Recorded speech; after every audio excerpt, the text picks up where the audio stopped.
Hi, I'm James Lamont, Director of the Vadine Center for Rural Economic Development at the University of Minnesota, Crookston. I would like to welcome you to Part 9 of our supply chain series in response to COVID-19. Today, we will talk about global shipping and the implications associated with how the pandemic has impacted inbound and outbound containers. Over the last several decades, manufacturing has effectively shifted from west to east, thereby creating a situation where Asian factories make a majority of the products that we consume here in the West, whether it's the United States, Canada, or even Europe. Other products are assembled domestically or within North America if there are raw materials and or components that are manufactured overseas. But the basic premise here is a majority of the baseline activity is occurring within the Asian sphere of influence and moving into the United States.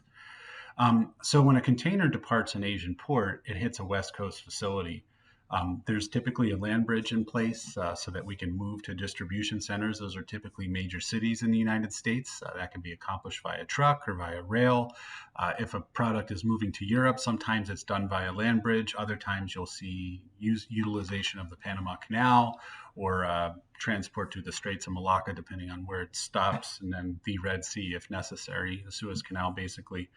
But bottom line up front, the containers, if they do come via land bridge or their final destination is here in the United States, is shipped to an American port on the West Coast.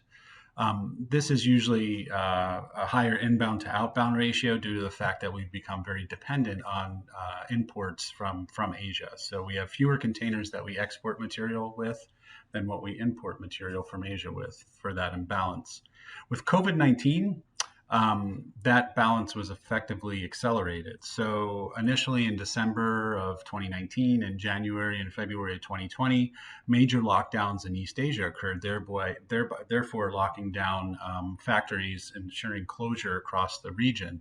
When those closures basically started, shipping containers came to a grinding halt because they didn't want to ship empty containers from Asia to the United States because there's no money to be made within the global maritime shipping environment.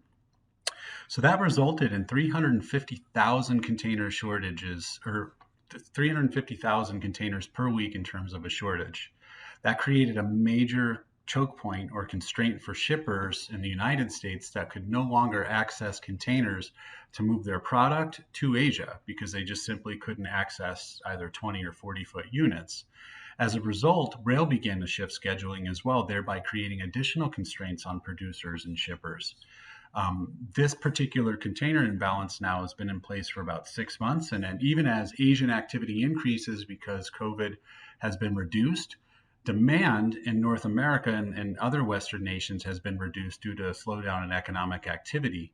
This particular imbalance could last at least a year. Some are saying even 18 months. So the containers have to get here. And if they don't get here in time, a lot of those just-in-time requirements and or access to those containers could be impacted, therefore leading to higher shipping costs and more difficulty moving our products from the North American continent to either Asia or Europe.